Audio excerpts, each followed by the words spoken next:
¿Qué tal, amigos de la revista C4? Como ustedes se han dado cuenta, hemos transmitido a través de este canal y en el canal de Revista C4 en YouTube varias entrevistas con abogados connotados de la política nacional como Francisco Palomo, Fernando Linares, Moisés Galindo, en donde ellos hacen señalamientos muy fuertes en contra del Ministerio Público y la CICIG. Hoy tenemos la agradable presencia del licenciado Javier Monterroso, asesor específico de la fiscal general Claudia Paz y Paz, quien ha accedido a darnos algunas declaraciones en los temas de la CICIG, el Ministerio Público y todos los que hemos venido tratando. Gracias, licenciado Monterroso, por estar con nosotros. Aquí, directo y al hueso. ¿Hay justicia en Guatemala? Definitivamente hay justicia. La justicia no es la que todos los guatemaltecos quisiéramos, pero sí han habido importantes avances en distintos campos de la justicia durante los últimos años. ¿Cuáles son esos avances y cómo los cuantificamos? Mire, por ejemplo, en el caso de secuestros hay el doble de sentencias condenatorias, igual que en el caso de extorsiones, lo que ha permitido también bajar este tipo de fenómenos. En delitos contra la vida se baja la impunidad de un 95% a un 70% aproximadamente en delitos homicidios. Hemos podido también capturar a los principales capos del narcotráfico del país, Lorenzana, Juan Ortiz, Overdick, entre otros. Hemos afectado estructuras criminales muy fuertes en el tema de lavado de dinero, en el tema de tráfico de drogas, en el tema de sicariato, las clicas del barrio Limón, de la zona 18, de Chimaltenango, de muchos lugares, incluso en el interior del país han habido muy buenos casos, robo de motos en Huehuetenango que tenía que ver con muchas muertes, los violadores de la Roosevelt han sido condenados, es decir, hay una gran cantidad de avances en el tema de justicia en diversos temas. En estadísticas se ha mejorado muchísimo la respuesta del sistema hacia la ciudadanía. Todavía no es suficiente, todavía hay mucho que caminar. Estamos intentando mejorar la investigación en delitos de sensibilidad social como el tema de robo de celulares, pero en términos generales se puede asegurar con datos en la mano, con cifras concretas, que hay una mejora en el sistema de justicia, que es responsabilidad del Ministerio Público, del organismo judicial, de la CICIG, de las instituciones como el Ministerio de Gobernación, donde hay una mejor coordinación. Se acusa al Ministerio Público de estar infiltrado, puesto que tanto funcionarios como familiares de funcionarios son de reconocida militancia izquierdista. ¿Cree usted que es justa esta aseveración, decir que el Ministerio Público camina y escribe con la mano izquierda?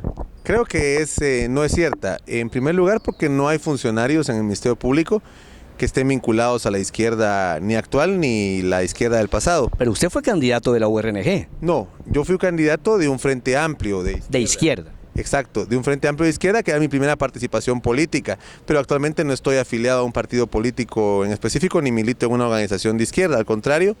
Pues desde que estoy en el Ministerio Público tuve que renunciar a mi filiación política para trabajar directamente en el Ministerio Público. Y el resto de personas que trabajan en el Ministerio Público es gente que ha venido de sociedad civil o del mismo Ministerio Público, si vemos los cuadros que hay ahí, o de Naciones Unidas. No hay todavía, ni ha habido personas vinculadas ni a la exguerrilla ni a la izquierda actual. Pero de eso se le acusa específicamente al actual fiscal. Pero estos son argumentos que plantean algunos sectores que están interesados en que no se lleven a cabo los juzgamientos en los casos de derechos humanos. Sabemos que durante la Guerra Fría pasaron enormes atrocidades cometidas de ambos bandos, tanto de la guerrilla como del ejército, y el Ministerio Público tiene la obligación de juzgar ambos casos. Por eso se abrió, en esta administración fue que se abrió la Fiscalía de delitos cometidos por fuerzas no estatales durante la guerra, es decir, guerrilla. ¿Y cuántos casos tiene abierto esto? La Fiscalía tiene aproximadamente 8 denuncias que conoce, que en algunas de ellas están señaladas una gran cantidad de casos. Algunos de ellos hay que analizarlos a la luz de la Ley de Reconciliación Nacional, y es posible que muchos de los casos que se presentaron en esas denuncias no vayan a prosperar porque se aplica la Ley de Reconciliación Nacional, porque fueron combates. Ahora, también hay otros casos que sí va a aplicarse o intentarse investigar y juzgar estos casos, como es el caso del Aguacate, el caso de otras masacres que se le atribuyen a la guerrilla, caso de desapariciones también forzadas que se atribuyen a la guerrilla, que están ahorita en investigación en esa fiscalía. Esperaríamos en el corto plazo tener más resultados en contra de las fuerzas no estatales. Licenciado, Recientemente en Guatemala se ha discutido mucho el tema de la figura del colaborador eficaz, más aún cuando estos colaboradores eficaces acusan directamente, amigos televidentes, al Ministerio Público de ejercer presión para que se hagan declaraciones en cierta o de cierta forma que beneficie la investigación del Ministerio Público.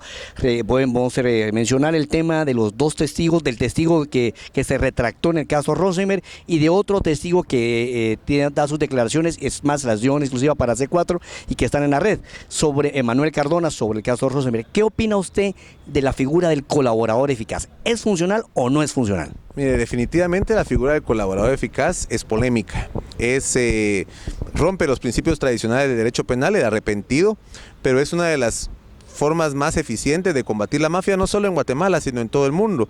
De hecho, esta figura surge en Italia precisamente para acabar con la mafia italiana siciliana, donde habían arrepentidos que se arrepentían porque los querían matar también a ellos. Pero ellos aportaban pruebas fehacientes de sus acusaciones. Lo más importante del colaborador eficaz es que por sí mismo no es una prueba reina, sino que la misma ley contra el crimen organizado de Guatemala establece que el colaborador eficaz es solo una prueba más de las que hay y que su información tiene que ser corroborada por otros medios.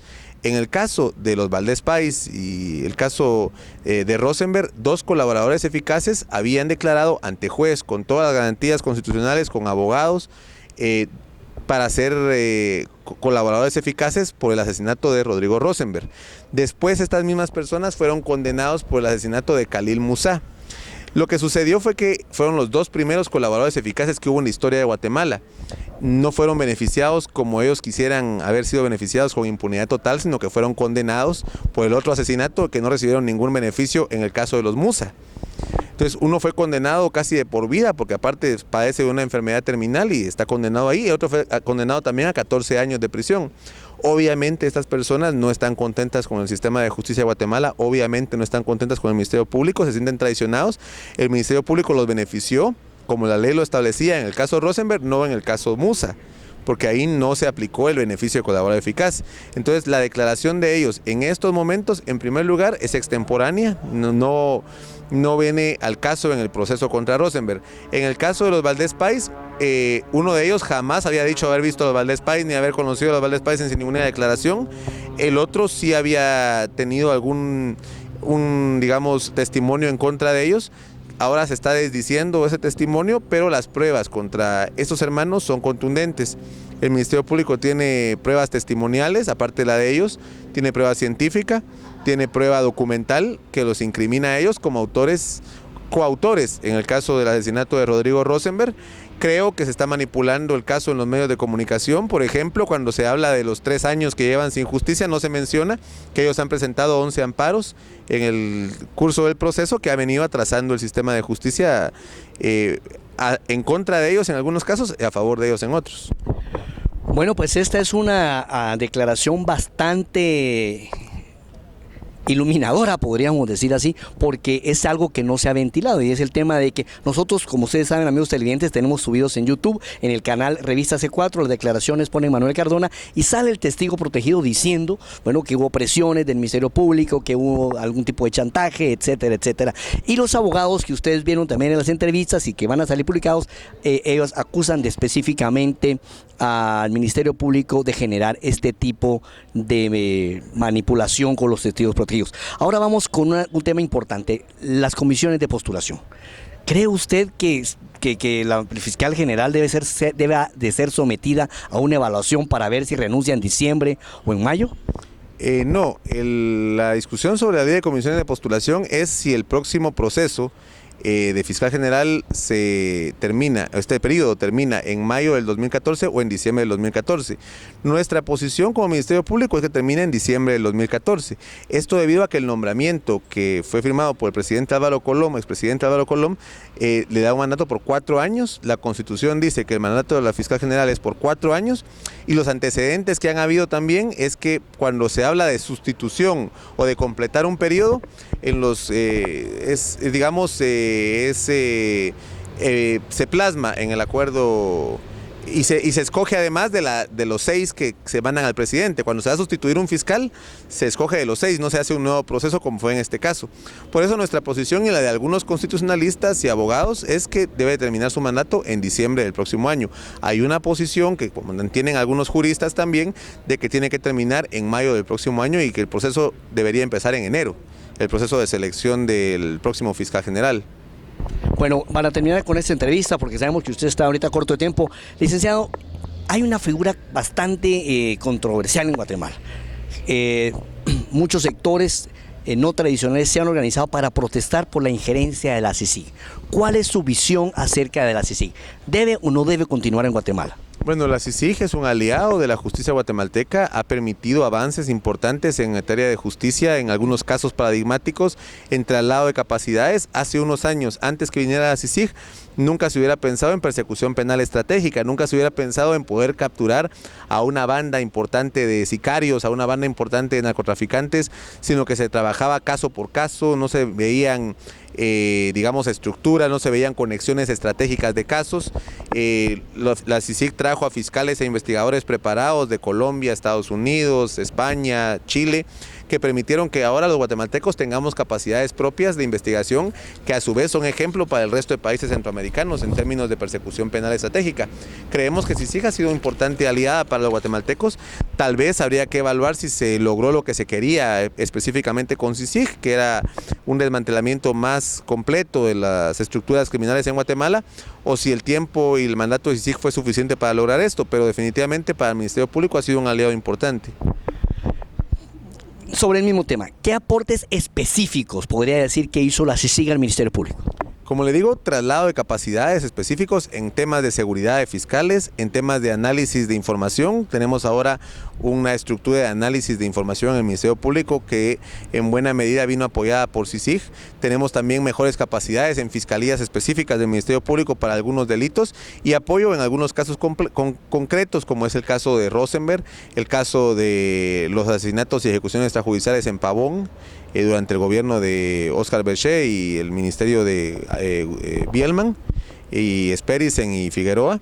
Entonces hay casos concretos donde la CICIG nos ha apoyado y hay fenómenos criminales complejos que ha apoyado en su desestructuración. Y en la ley de comisiones de postulación, perdón. Pero ahí se metió también con la institucionalidad del país, invalidó la soberanía del Congreso de la República.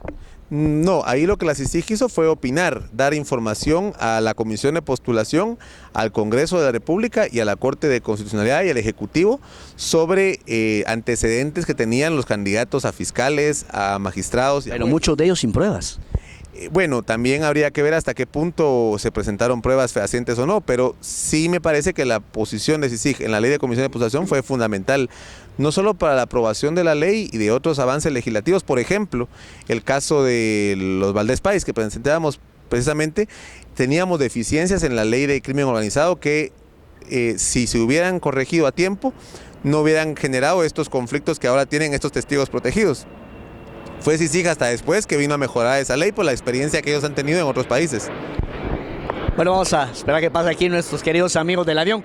Pero amigos televidentes, si ustedes recuerdan en sus declaraciones, el licenciado Fernando Linares Beltranena coincide con el licenciado Javier Monterroso diciendo que en Guatemala sí hay justicia, pero justicia para los pobres, justicia para los crímenes de machetazo, pero que para otros crímenes, como por ejemplo los de evasión fiscal, los crímenes donde están involucrados respetables empresarios, existe el telefonazo, la presión, el periodicazo. ¿Qué opina usted de eso?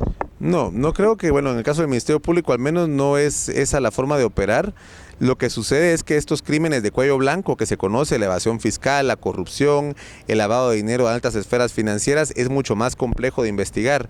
Lamentablemente no se cuentan todavía con las herramientas adecuadas, desde la Contraloría General de Cuentas hasta el Ministerio Público, pasando por la Intendencia de Verificación Especial de la Superintendencia de Bancos, para perseguir en forma más adecuada estos delitos de cuello blanco. Sin embargo, también aquí han habido avances.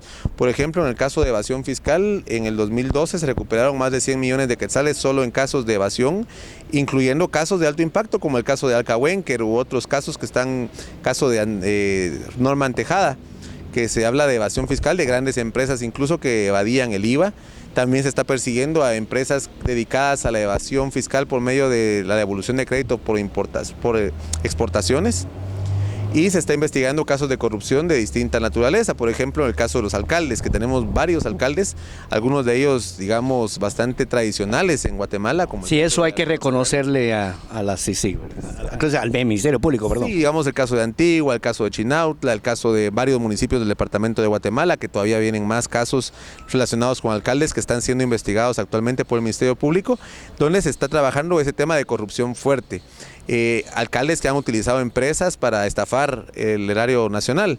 Entonces se están avanzando en diversos campos. Definitivamente hay cosas que quisiéramos hacer más rápido, hay cosas que quisiéramos hacer más eficiente, pero que también el personal, el equipo, la tecnología y sobre todo la legislación guatemalteca no permite tanto. Por ejemplo, en el caso de los Valdez Pais, si una persona puede plantear en un caso contra él mismo 11 amparos, solo una persona, 2 personas, 11 amparos que retrasan un proceso por 3 años, en lugar de ir a juicio, ¿qué podemos esperar en otros casos como el del Congreso, en el DMDF, donde el expresidente del Congreso, Rubén Darío Morales, y el expresidente Meyer han presentado también más de 20 amparos?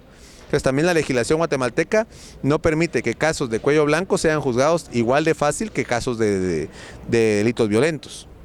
Bueno, hay un tema importante, si ustedes recordarán, amigos televidentes, hace un par de meses nosotros presentamos el caso de los directores de la SAT, donde hay una certificación de la Corte de Constitucionalidad donde se les certifica lo conducente a un par de directores de la SAT, pues ellos que fueron partícipes de la condena de aquel exministro Weyman, ¿verdad? Y ellos falsificaron, escondieron las actas y todos están con un pie en el bote según las declaraciones, pero nadie los persigue. Eso es clásico crimen de cuello blanco. ¿Usted tiene algún conocimiento de eso? Parcial solamente. Conozco que el caso está en investigación y no puedo dar más detalles de ese caso porque desconozco el resultado del mismo, pero sí sé que el caso está en investigación aún en el Ministerio Público. Esperaría yo que dentro de poco tiempo se tuviera ya una conclusión en este caso. Bueno, amigos televidentes, le quiero agradecer especialmente al licenciado Javier Monterroso por este tiempo. Les cuento que aquí lo tenemos retrasado en una cita, pero él accedió a esta entrevista para C4 y Vea Canal, así que vamos a verla también en YouTube, en nuestro canal, y los invitamos a que sintonicen siempre Vea Canal acá en toda la República de Guatemala, en su estación de cable, y si se pierde el programa, véanos en Revista C4 en Facebook. Muchas gracias.